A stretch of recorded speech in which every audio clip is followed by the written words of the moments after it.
Allahumma sholli ala sayyidina Muhammad wa ala ali sayyidina Muhammad.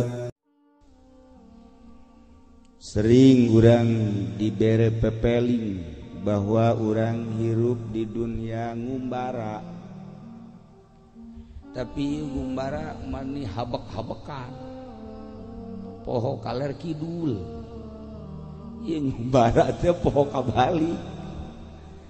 Padahal manuku urang geus kasaksian guru urang, bapak kolot urang, bapak urang, emak urang, komo musuh mah lupa jasa guys, jadi hitung tuh mah. Tatangga urang bahkan aya nu anak, aya nu incu geus barali ka lemburna.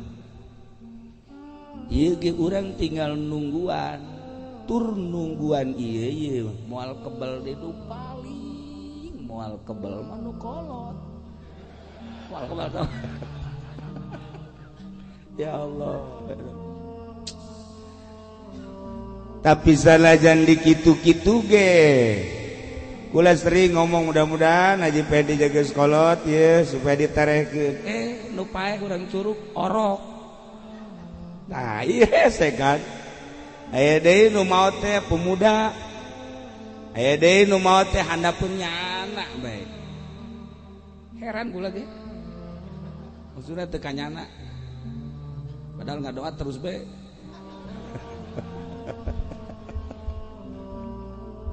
Horeng ayatna nu tadi paeh mah horeng lain ku kolot, lain ku gering, lain ku susah, lain ku perang, tetapi ajal idza jaa ajaluhum la yastakhiruna sa'atan wa la yastaqdim. Di mana geus datang ajal mah teu ngora teu kolot, teu budak teu awewe teu lalaki. Mentak urang kudu nempo ka ajal urang. Ieu aing irasi ajal ieu kabeh siap-siap. Jeung paeh teh anehna teh henteu tartib. Lamun tartib mah mimiti kakak, mantul kakak adi, terus adi-adina deungeuna hentang. Asal geus kakak urang geus aing mah di masjid bae. Emang gua bagian aing ayeuna. Atuh henteu. Masya Allah. Nah iya urang kuari hirup sabada di alam arwah, mimiti alam arwah, terus kuari urang ka alam dunia alam mulki, isuk urang ka alam barzakh.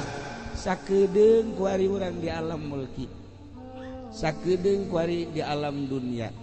Nuku urang geus kasaksian ratusan bahkan dina pemandangan perang ribuan, Aceh tsunami ribuan, ngitungan batur bae paeh. Gorenganan ge mah ka urang paeh teh. Urang ge sok ngitungan ka gorengan batur bae. Goreng urang tilu dihitung. Tak tololna urang tah. Ieu keur carita dosa.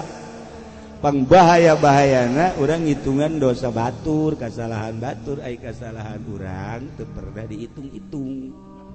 Tumadak dina ilmu tasawuf mah teu meunang ngitungan kasalahan batur, kudu urang bae dihitung kasalahan teh, merenung. Hasibu qabla an tuhasab. Nu jelas urang kabehan teh bakal balik ka lembur nu asli. Anu urang disupri salila hirup di alam dunia ngumbara titah bebekalan jang ka lembur nu asli. Nu mantak ieu kiai ngarajakan ngaji bae ge ka umat, nu mantak pamarentah ngajakan jujur bae ge ka bangsa, nu mantak kolot-kolot urang ngajakan bener ge ka keluarga. Ieu teh maksudna supaya urang boga bekal jang balik ka lembur nu asli. Lantaran ieu urang yakin bahwa setelah urang paeh aya alam barzakh, kadituna aya alam mahsyar, kadituna aya alam akhirat, aya sorga, aya neraka. Tah ngabangun sorga jeung ngabangun neraka teh kuari. Urang kuari teh kalembur akhirat endek mawa suluh apa endek mawa batu bata. Apa endek ngabangun seuneu mawa suluh ka ditu, apa endek ngabangun istana mawa batu bata, mawa split, mawa semen, mawa naon deui? Naon deui? Kan nyaho ya budak.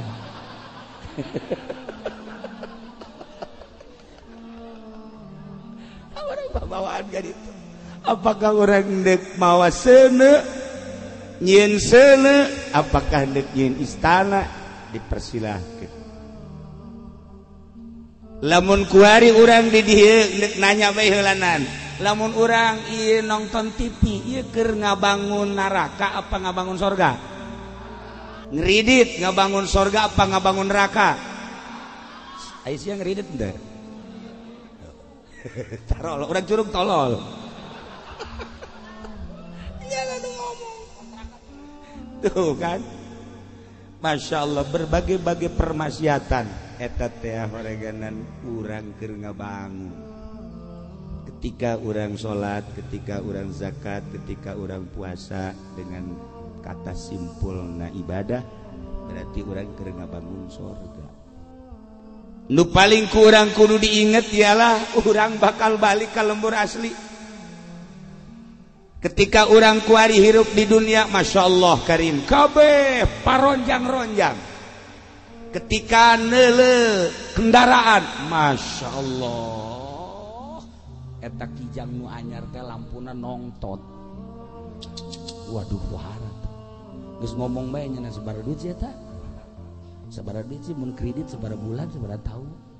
Ku urang diusahakeun dia.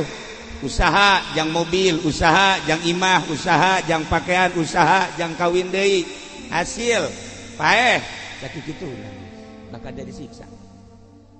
Bakal jadi siksa. Tat urang teu inget ka kos kitu. Teu inget ka kos kitu. Masyaallah karim.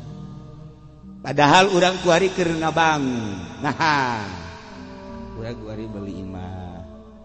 Baju dibagus-bagus, kendaraan, imah. Sare ge pohara. Tapi ketika orang maut, Masya Allah, bayangkan ku urang. Begitu orang maut, roh orang keluar,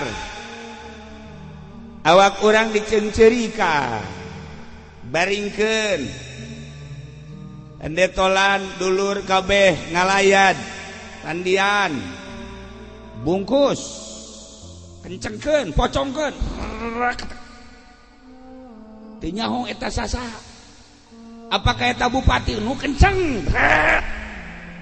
Cenah gubernur leuwih kenceng deui. Polisi leuwih kenceng. TNI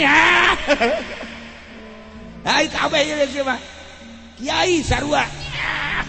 Pocong-pocongkeun. Dipocongkeun.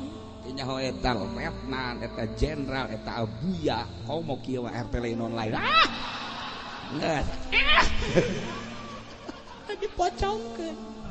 Masya Allah. Bawa ke kuburan. Renungkeun ku urang.